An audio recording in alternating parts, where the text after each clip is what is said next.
Sustainable Development Goals Office and Renewed Hope Initiative gainfully engaged 3,500 women.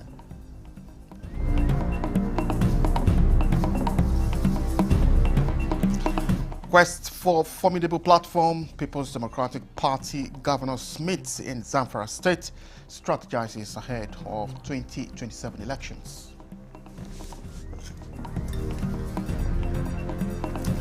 National Primary Health Care Development Agency engages traditional institutions in vaccination against measles.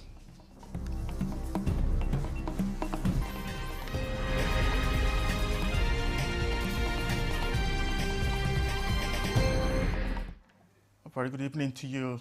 Many thanks for joining us. This is the news at 11 on NT News 24. We are live in Abuja, and I am Charles Alpha with the news. We'll start from the Center of Excellence, talking about Lagos in another bold move that seeks to further ignite the economic landscape of Southwest Nigeria. The Office of the Sustainable Development Goals, in partnership with Renewed Hope Initiative, has presented empowerment items to about 3,500 women in the zone. Nigeria's First Lady Oluremi Tinubu flagged off the exercise for the region with the empowerment of 1,000 beneficiaries in Lagos. And our correspondent Adeni Taiwo reports. Sustainable Development Goals 1, 5 and 8 are all in focus as the Office of the Senior Special Assistant to the President on SDGs, in partnership with Renewed Hope Initiative and matching support from the state government, lined up empowerment items, including deep chest freezers, gas cookers with oven, industrial grinding machines, and generating sets as objects of hope to be distributed to 1,000 beneficiaries in the state. Handing out the items to the beneficiaries, Nigeria's First Lady Oluremi Tinubu says women must be given necessary tools and resources needed to build businesses and contribute to national prosperity. The empowerment of women in all spheres of life is central to achieving the SDGs, especially SDG 5 on achieving gender equality and empower all women and girls, and SDG 8 on decent work and economic growth. This program aligns with the Renewed Hope agenda of His Excellency President Bola Ahmed Tinubu, GCFR, which prioritizes inclusivity, economic growth, and sustainable development to all Nigerians, particularly women's economic empowerment. So the beneficiaries of this empowerment program, let these items serve as a foundation for creating a better life for yourselves and your families. It's far more than the distribution of support. It is sowing the seed that will grow into forests of possibility. We will equally ensure that this initiative is supported with structures to help that through this skills development, mentorship program will push and the leakages will be wider, will create a wider opportunity. Beyond empowerment, the intervention is about unlocking potential and creating room for women to thrive. By providing women with access to resources, skills, and opportunity, they can become economically self-reliant, contributing to the development of their household and influence decision-making within their communities.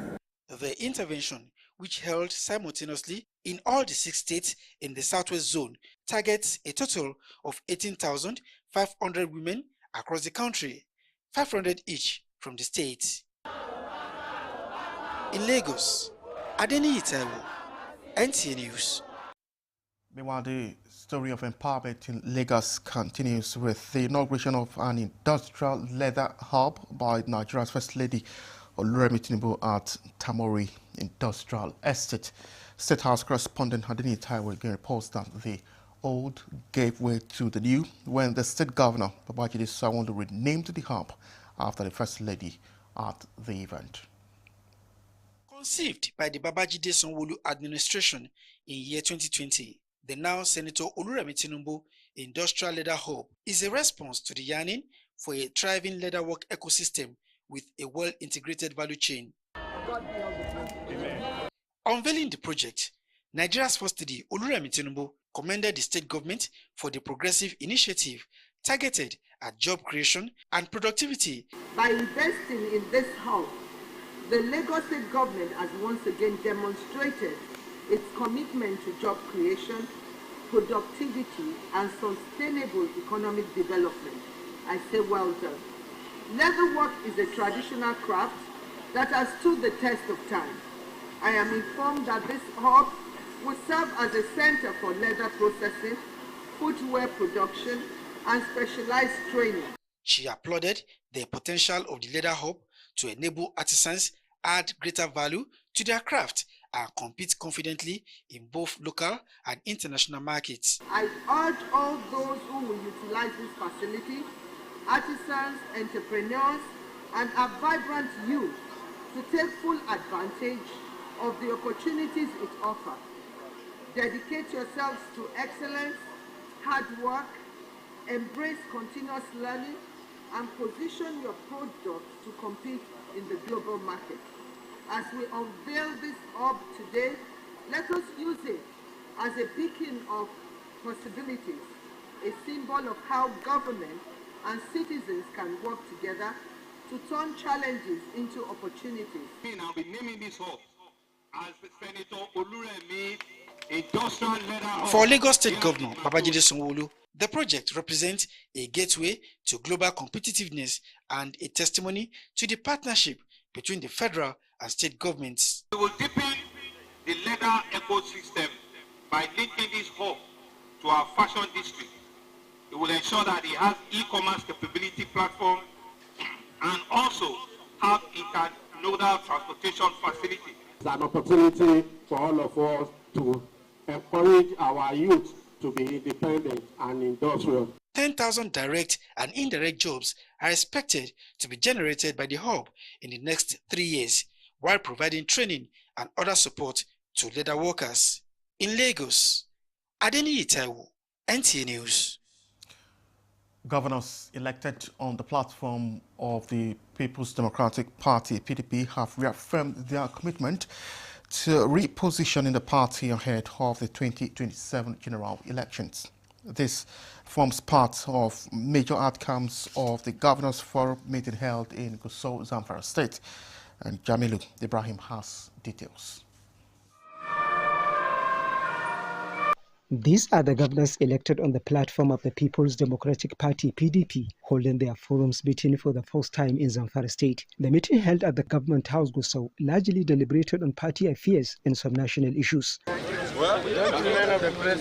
Bauchi State Governor and Chairman of the Forum, Senator Bala Mohammed, read the communique after the meeting. The Forum reaffirmed its full commitment to the resolution of the 101st National NEC meeting of July 25th regarding the November 15 National Convention. It urges members to resist all attempts to derail the convention by anti-party forces, but to see the PDP as the only democratic institution and viable alternative for restoring Nigeria along the path of good governance and national development. The forum also expresses its stand on issues of national security. The forum particularly commends initiatives by the government of Zamfara State in significantly curbing insecurity within the state, but condemns the continued monstrous killings in Katsina, Plateau, Niger, Benue State and other parts of the country, and calls on the federal government to be more responsible to the protection of lives and property of our dear citizenry. The meeting was attended by governors of Bauchi, Zamfara, Taraba, Adamawa, Oshun, Bayelsa in Oyo states, the PDP acting national chairman, the forum's director general, and some members of the party board of trustees were also in attendance. In Gusau, Jamilu Ibrahim, NTA News. Still on politics, the indigenous people of north-central Nigeria under the aegis of North Central Renaissance Movement have appealed for major political parties to consider zoning the 2027 presidential ticket to the geopolitical zone. The stakeholders who cut across academics, professional careers and industry said the zone has high concentration of human and material resources to offer a transformational leadership.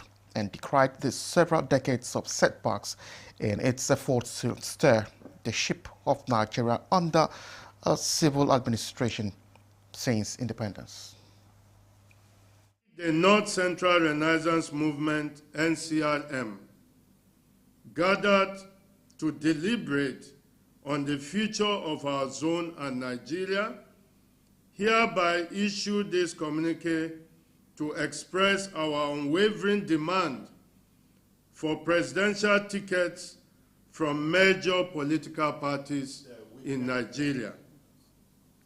The North Central Renaissance Movement, NCRM, has issued a strong and resolute statement before this moment and on several other occasions, demanding presidential tickets from major political parties in Nigeria.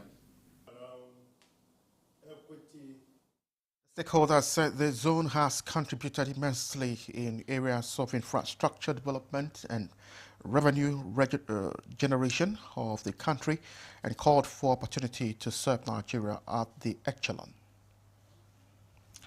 And Yobe State Governor Bola Buni has urged Nigerians to pray for President Bola Ahmed Tinubu as he works to place the country on a sound footing. The governor, Buni, made this appeal during a courtesy visit by a delegation from the Tijaniya sect who were in the state for their annual Maulud gathering to offer special prayers. And Yunusa Suleiman has details.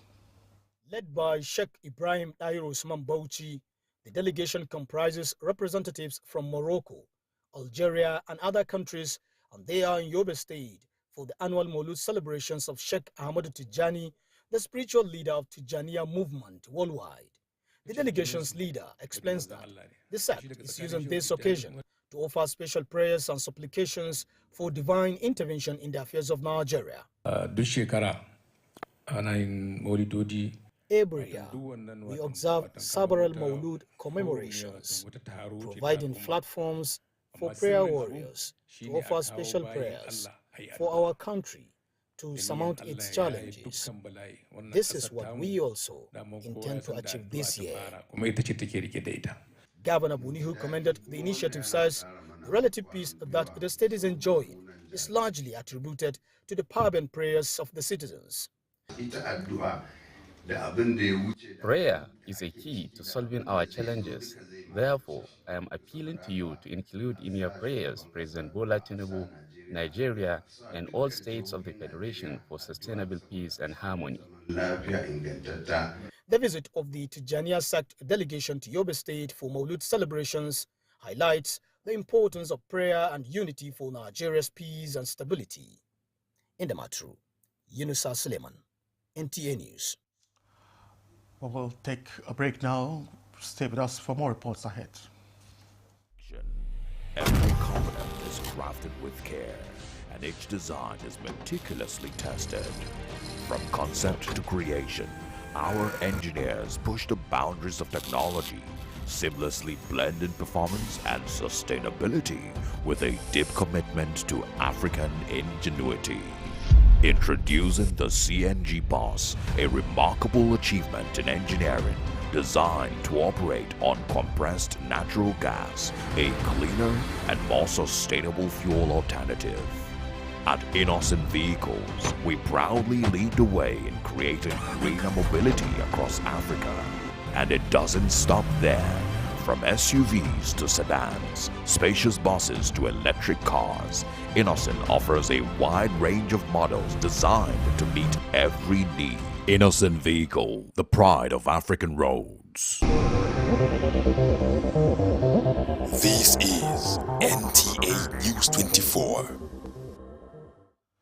Thank you for staying with us. Adaptability to evolving diverse threats like conventional warfare, insurgency, and cybercrimes require a broad-scale set. And this is the hallmark of the 5-day Inter-Brigade Proficiency Combat Competition by the 4th Special Force Command of the Nigerian Army, approved by the Chief of Army Staff, Lieutenant General Olufemi Oluyede. Charles Abba reports that the Army bus was represented at the event. The Nigerian Army plays a crucial role in addressing emerging security challenges like Boko Haram, banditry, and cyber threats in the country. In order to effectively tackle security issues, the Chief of Army Staff has continued to ensure regular training and combatant simulations for officers and men of the force. The 2025 5 days Inter-Brigade Proficiency Combat Competition by the 4 Special Forces Command is one of the trainings aimed at defining obstacles preparatory to tackling multifaceted security upheavals. The exercise, which started in Doma and rounded off at the obstacle course of the command in Makudi, saw the 401 Special Forces Brigade emerged as the overall winner of the competition.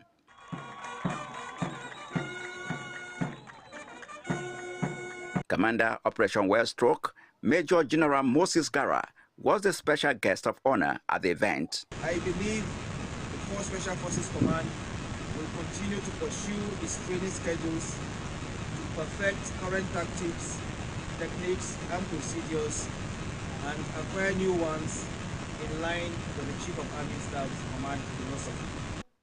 Outstanding participants might home with awards. Charles Abba, NTA News. Meanwhile, in sustained counter-terrorism operations across the Northeast Theater, troops of the Joint Task Force Northeast Operation Hardin Kai have recorded significant success against Boko Haram and Islamic State of West Africa Province terrorists in Borno and Yobe states on the 22nd of August 2025 at Komche in Borno State. Troops of 21 Special Armored Brigade gallantly repelled a night's attack on their forward operated base by a large number of terrorists armed with assorted weapons. With support from Nigerian Air Force platforms, the terrorists suffered heavy casualties during surveillance and precision bombardment. Exploitation revealed over 20 corpses of the terrorists, including dismembered parts from the bombardment, hastily buried in shallow graves, while weapons were also recovered. Similarly, on the same day, troops of Sector 1 during offensive operations at Adipchari near Banki Junction in Bama local government area made contact, and following the firefight, scores of the terrorists were also neutralized. Items recovered include a rocket-propelled grenade tube, 2 AK-47 rifles, 2 magazines, 16 rounds of 7.62 mm special ammunition, and 2 motorcycles. In other operations on 23rd August 2025, Sector 2 troops in conjunction with the Civilian Joint Task Force conducted a long-range tactical operation around Tsokas and Doksas General area near Boni Gari, Yobe State. The operation led to the neutralization of additional terrorists and the recovery of 1 AK-47 rifle and 2 motorcycles.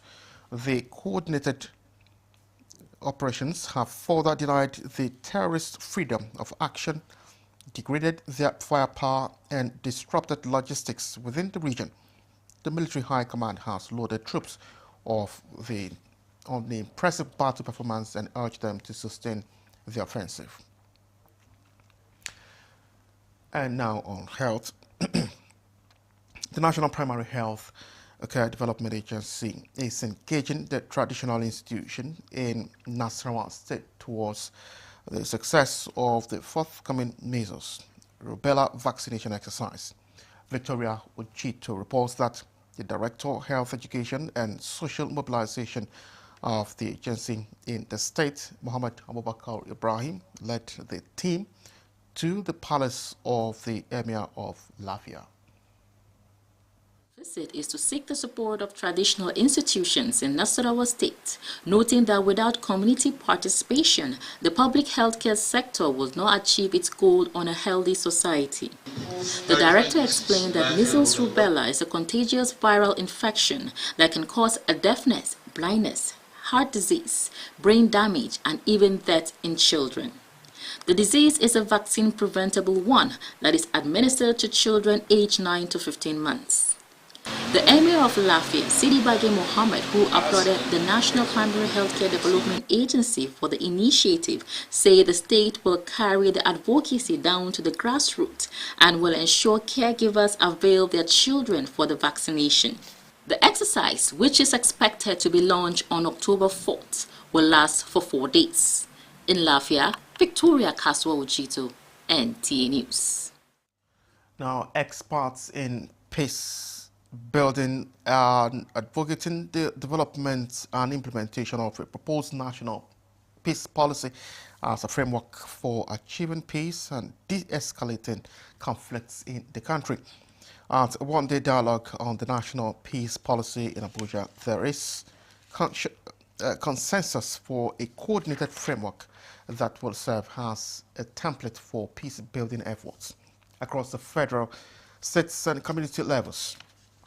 This dialogue produced a tripartite agreement among the Institute for Peace and Conflict Resolution, the Office for Strategic Preparedness and Resilience, and Fortress 360 Peace Africa Initiative to collaborate on peace-building, conflict prevention and conflict management in Nigeria. Peace policy. We tried it years back and it wasn't passed, but we are very optimistic, that with the renewed hope agenda of Mr. President, this particular policy is going to pass. We are just meeting at the expert level, doing a lot of the groundwork around building this national peace policy framework and all that. So we're going to do it to provide the navigational pathway on how people need to engage in the area of reconciliation, forgiveness, justice within the peace corridor. The peace policy is essentially designed to be a governing framework that integrates all the various strands of peace building, conflict prevention, and conflict transformation activities. Triple Peace Africa Initiative, which is the arm of Fortress 360 that will be supporting this initiative, has got a couple of experts, doing work in different areas of peace, and we hope that we'll bring this expertise to bear in the development and implementation of the national peace policy. The African Forum for Innovative Teachers, in conjunction with the National Commission for Colleges of Education in Nigeria, has flagged off a partnership towards curbing brain drain.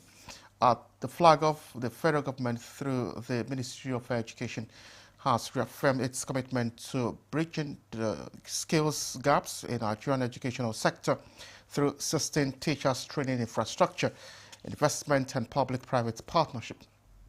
This is through the National Commission for Colleges of Education and African Forum for Innovative Teachers, who have formally signed a 5-year partnership to enhance teachers and students' capacity building. Still encourage the government, especially under the administration of His Excellency, our President. Teachers should be taken care of. Their welfare should be taken seriously. With this kind of collaboration now between the National Council for Colleges of Education and AFID, I'm sure it will revitalize the profession. This is one of the most important programs that will empower over 100,000 youths. It is yet another milestone for Jigawa State as it plays host to the National Quranic Recitation competition, the 3rd edition since the contest began in Nigeria. The event is drawing participants and enthusiasts from far and near, all united by the desire to celebrate the Holy Quran and its teachings. Muhammad Musa Skira reports. For the next 9 days, Jigawa will be at the center of global Quranic scholarship as young Muslims across Nigeria engage in a keen context of knowledge, recitation, and understanding of the Holy Quran. The governor, who underscored the vital role of Quranic recitation in nurturing a just, responsible, and righteous society, stressed that true adherence to the Quran remains a solid foundation for social and economic development in Nigeria. The governor also used the platform to highlight Jigawa State government's ongoing efforts to reform the Al-Majri system. According to him, special integrated schools are being established across the 3 senatorial districts of the state to combine Islamic and Western education with skill acquisition. We felt it is important to sponsor this program because we believe that Al-Quran Karim, we have a program in Jigawa State that is the Sangaya system, which we intend to use as a means of reducing the out-of-school children in Jigawa State. And by these 3 institutions we are establishing, one in each of the 3 senatorial districts, we are hoping that these schools will provide numeracy and literacy, will provide a Quranic education, and also will provide. We have strong faith that with this kind of initiative, our society will be transformed into one of the good moral behavior. He emphasized that the goal is to transform Al-Majri children from street beggars into productive, knowledgeable, and God-fearing citizens capable of contributing meaningfully to national growth.